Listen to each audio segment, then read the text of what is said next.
Hey nerds, Farmer Jesse here. Welcome to Growers Daily, your daily dose of ecological farming insight. It is Thursday, May 7th, 2026, and today we'll talk about the tech I actually am excited about, or could be. We get a great question about keeping rain off melons and cover crops for northern growers, so let's do it.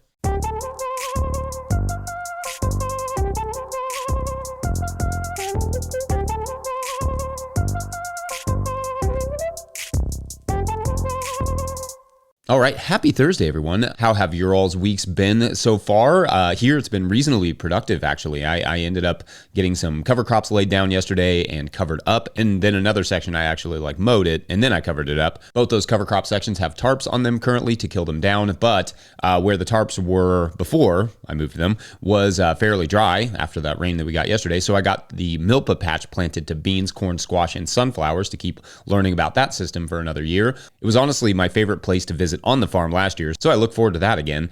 There will always be something exceedingly, potentially innately attractive to me about polyculture systems like that. Today, I would like to be getting the tomatoes and peppers in, some with a side of lettuce, but I just look at those slightly cooler nights coming up in the low 40s, so what is that, 4 or 5 degrees Celsius, with, a little bit of incredulity and caution. So I will probably wait until next week to get the peppers and tomatoes in and just get everything prepped in the meantime. But I would love to be doing that this week, but I do have a lot of seeds to start, so I have plenty to do. Might also, though, today have a little bit of time to sow some sweet corn, though. That should be fun. The earlier, the better for earworms, but we'll talk about that next week as a hint for our Monday episode. How are things on your farms and gardens? Let us know, or better yet, send us a 20-second farm video clip to farmermike@no-tillgrowers.com. Just upload it to Dropbox or Drive or whatever and share it with Mike. Love to see those. All right, so Thursdays are Therapy Day, where we take a few Patreon questions and where I encourage you to think about how you would answer them. The best way to learn is to teach, right? So I will take a few Patreon questions today, but please feel free to add your thoughts in the comments as to how you would answer these particular questions. So today's first Patreon question comes to us from Andy, and it's perfect for the group answering vibe. Andy writes, quote, "What future technologies on the horizon or in your membrane give you the encouragement that there are brighter days ahead? Thanks as always, Andy, Rootcraft UK," end quote. They also put what looks like a little squirt gun at the end. So anyway, great question. And I know I am a bit of a negative Nelly when it comes to things in a lot of technology. I admit that, but that doesn't mean there is nothing out there that excites me or ideas at least that I could get behind, or areas where I would get excited to see more funding and focus from the federal government and media and humans. So I'm going to try to show my positive and hopeful side here a little bit, because let's be honest, that's not always my strong suit when it comes to tech, but there are at least things to be positive about. So for me, it starts with renewables and energy collection. We cannot just keep going, burning fossil fuels and expecting everything to just remain fine, healthy, and, for humans and wildlife and, affordable. Luckily, there are some smart people working on these problems and, in fact, some willing governments. I mean, not ours, but others.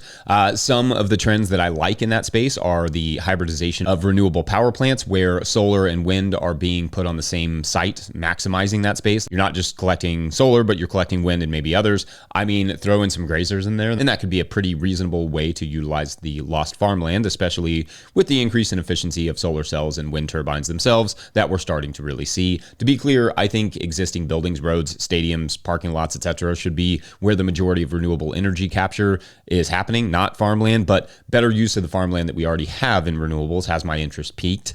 These hybrid plants are mostly happening in other countries right now, but where we have solar farms already, it would be nice to see them stacking enterprises and adding wind turbines, if only as a supplement, and like I said, maybe some livestock. And the energy storage options, or at least ideas, are growing beyond lithium, which has its own many problems, but those would be things like thermal energy storage and things like salt and sand batteries, the iron air batteries and other flow batteries. There are several options, and they're not just hypothetical. Finland has a sand battery in use that in fact doesn't even use sand, which is cool. It just uses a byproduct of a local fireplace manufacturer to capture heat in that material and redistribute it. Lots of great minds working on that stuff. Well, at least in much of the world. Like I said, here we have an administration continually seeming to fight renewable projects. But again, trying to stay positive. If you want me and the rest of the world to be more open to the idea of things like artificial intelligence, then the renewable energy and water usage stuff has to be nailed down. I mean, we just can't pull up from our already degraded grid that isn't itself very efficient or sustainable or very good for the environment. Beyond energy, on the small scale farming side of things, I haven't seen anything lately that has got me super excited, though I am interested in electric tractors. Maybe electric walk-behinds could work out, especially in a situation where the grid actually improves. I think with the right design, those could be really nice new technology on small farms and quiet, which is nice. Robots, I don't really see being in a super realistic thing anytime soon on small scale vegetable or flower farms. The price would be hard to justify with the margins. And I'm sure, as it is with most AI and robotic stuff right now, the annual subscription fees would cut heavily into any semblance of profitability. Now, I have not seen every robotic solution out there yet, and the prices will come down, no doubt. But on a small scale, I struggle to imagine an affordable option that would actually add anything, at least anytime soon. On larger scales, that stuff is already happening, automation. But for like the us's, I have not seen much yet. Ditto drones. We're seeing some uptake in larger scale farms and using drones and using that technology for, fertilizing, herbicide and pesticide management, but less so for something like market gardening, though I still maintain that a drone fleet managed fence would, work to keep deer and other critters out, at least until the insurrection. Kidding. When I really think about this question of the tech that I get excited about, I land on one simple idea. We need to just fix all the problems we already have created with the tech we already have. Problems with water, problems with plastic, problems with energy, problems with wasted organic material. Tech that addresses those things but doesn't add new problems to the mix is the sort of tech that I get most excited about. We keep inventing all this technology without addressing the problems that the new technology creates. So the tech I will get most excited about is the tech that solves the problem it's going to create before it actually is released to the world, or a tech that solves a problem without creating new problems. So yeah, great question. What say you all? What technology are you particularly excited about? Anyway, we're going to take a quick break and tunnel, or maybe not tunnel, or maybe pseudo tunnel. I don't want to spoil it. BRB. Hey Jesse, I only got 20 seconds to show you, so I'm just going to go through it real quick. I'm doing a no-till first year garden, learning as I go. Got the tarp going for another area for next season. Got some flowers in the corner. I got a tarp in the front yard. And some raised beds on the other side. Today's episode is brought to you by Grown By. Grow smarter with Grown By, the farmer-owned cooperative. Grown By is the platform for online sales of everything, custom and traditional CSAs, halves of beef, flower bouquets, wholesale to restaurants, and now Grown By supports in-person sales too. Their new app, Grown By Register, you can supercharge your market and farm stand, finally bringing together your online and offline sales and customer data. Grown By is proud to make local food accessible by processing SNAP benefits online and in person right within the app. Grown By helps you put your best food forward. Schedule a demo at coop.grownby.com/no-till. That's coop.grownby.com/no-till. All right, back to the show. A quick loving reminder that if you, the listener or viewer, are enjoying this podcast, getting even a small amount of value from it, consider supporting our work over at patreon.com/no-till-growers. I will try to get to questions from everywhere that questions come in, but I will always get to your Patreon questions. Now, today's Patreon question comes to us from Patreon member Dwight Yoder, who writes, quote, "This summer I am raising a variety of cantaloupes and muskmelons. I am on the northern Gulf Coast, zone 9A/B, growing in soil that is half silt, half sand, no clay. My plants are growing on heaped up 30-inch beds about 10 inches higher than the pathways. Most melons should ripen in early to mid-June when we begin having frequent and torrential afternoon rains. I am concerned about excessive moisture deflavoring my melons. Part of me wants to just leave it because my soil drains so well and my beds are raised, but I am considering the option of putting up vented polytunnels over the rows about 2 weeks before expected harvest in order to avoid getting bland melons. Rain would sheet off the covering into the pathways where it would then drain away. A concern is that even vented tunnels could cause significant rise in temperature under the tunnel and harm the plants because if it's not raining here, then it's torrid. Could insect netting help perform the same function without the heat buildup? What say you?" End quote. Oh, all right. So interesting question here, Dwight. Thank you as always. Well, with your soils, you indeed may not need to worry about this at all. But also, your instinct that the vented plastic covering would probably make things a bit hot is definitely accurate. It depends a bit on the height of the tunnels, however. So, for instance, if you had the melons in a low tunnel, they would heat up too much, almost certainly, just because ventilating them properly or fully wouldn't really be very easy to do. If you had them in a cat tunnel, however, where the sides are up and it's pretty tall and the ends are off, then it would act almost like a little shade house where you could control the temperatures. It's really just hard to adequately vent low tunnels, which is what it sounds like you're talking about here. Plus, they may be difficult to manage with melons. And even, yes, if it's like the ventilated plastic, where growers would normally use like vented poly covering is in like colder weather climates and on like the shoulder seasons. So maybe you'd go into the winter with some and then you'd come out of the winter with some, but you probably wouldn't use it so much in the summer. For you, a shade cloth wouldn't really work because the water obviously would penetrate that.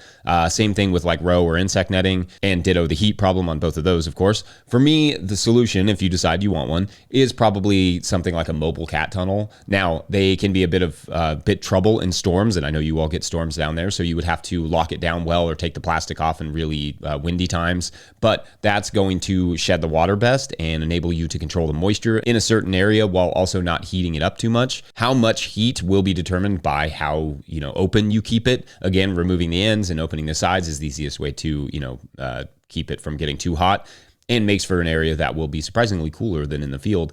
Now, you can buy kits for these mobile cat tunnels or just fashion them yourself. I recommend the kits for sturdiness, but a few taller hoops connected with some sort of brace down the middle and some wiggle wire on the ends could also do the trick if done well, and it would be mobile and reusable theoretically for just a handful of hundreds of dollars, give or take. Just depends on how big you want to make this tunnel and how much you want to beef it up for wind pressure. The kits will be more expensive, I think probably in the $1,500 range. But again, you're paying for the peace of mind there for them to not get crushed or blown away in a bruising wind, and for the ease of construction. Anyway, what would you all say to this question? And I hope I was helpful there. Otherwise, we're going to take one last quick break. When we return, cold weather cover cropping. Right back. Get it? Because it's like cold? I mean, it's not now, but never mind. You'll see. All right, so we have a couple user-submitted photos from Natasha Caldwell from Maine, Zone 5A. Natasha says that she was hesitant to purchase a 4-inch soil blocker for her small-scale home gardening needs, and so she decided to try Farmer Jesse's balling up method for peppers. Natasha says that the seedlings appear to be growing better than ever. She definitely recommends this balling up method to anyone who might be interested, and concludes, "Thank you as always for all the tips, tricks, and tactics shared." Thanks, Natasha. Today's episode is brought to you by BCS America. If you're practicing no-till or low-till farming, you know that heavy equipment is often the enemy of your soil structure. That's where BCS two-wheeled tractors come in. Built for small farms, market gardens, and regenerative growers, BCS tractors give you the power to manage beds efficiently without unnecessary compaction. For the low and no-till grower, there are two attachments that change the game. The BCS Power Harrow stirs only the top inch or two of soil to incorporate soil amendments and create a perfect seed bed without soil inversion or pulling up weed seeds. And when it's time to terminate cover crops, that flail mower shreds organic matter into a beautiful, nutrient-rich mulch right on top of the bed. To find your local dealer and see the full lineup of attachments designed for the way you farm, head to bcsamerica.com. That's bcsamerica.com. Today's episode is also brought to you by Good Agriculture.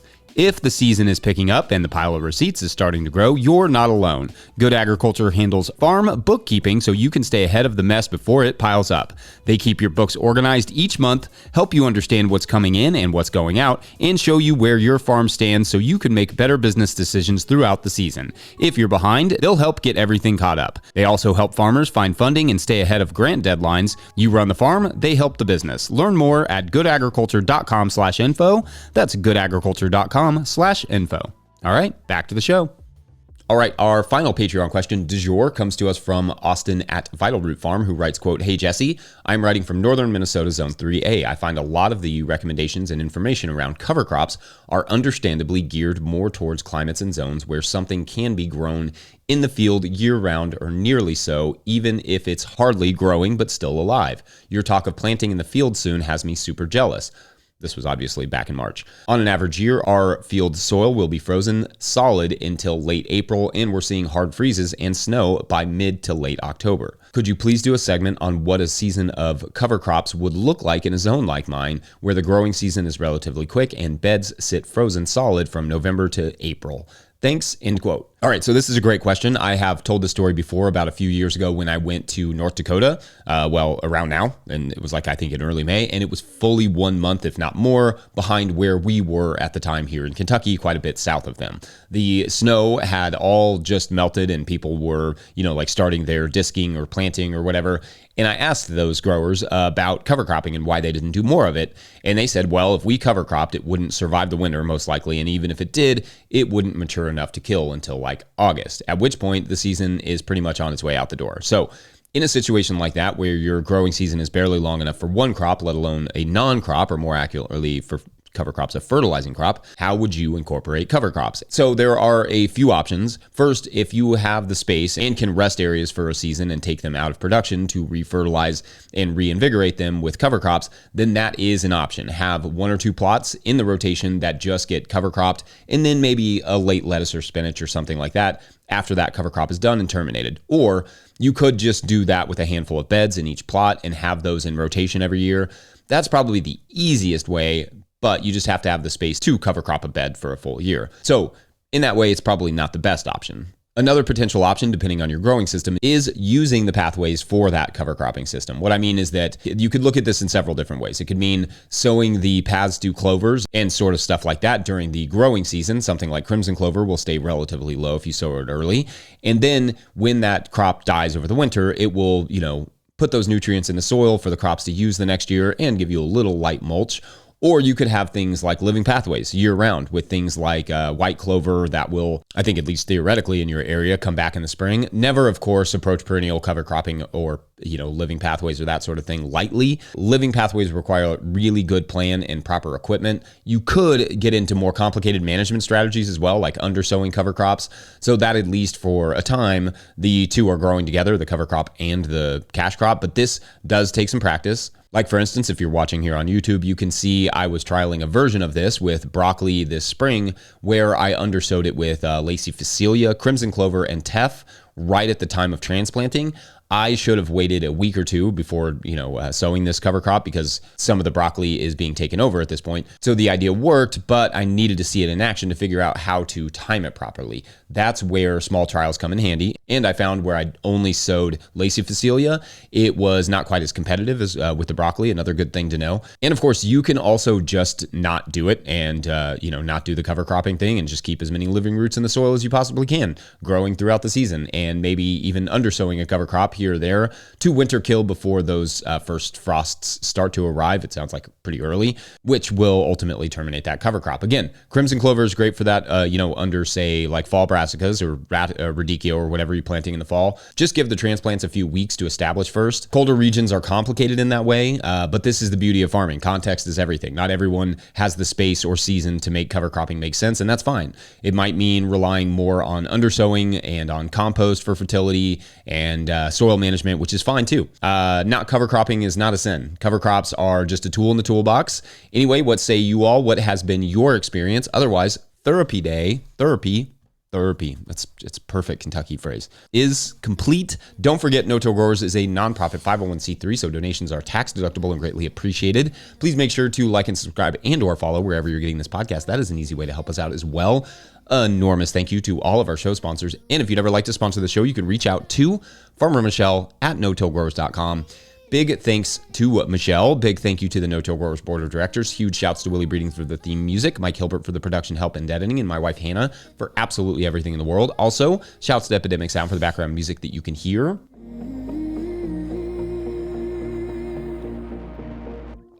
Pick up a hat or a copy of my book, The Living Soil Handbook, at notillgrowers.com to support our work. Big thank you to everyone over at patreon.com/notillgrowers, where at a certain level, or if you just bump up from one level to another, you sign up in the month of May, you get a shout on the show. But no new signups again today. All good. We will return to our story tomorrow. You all are awesome. I hope you have a great rest of your Thursday. Bye.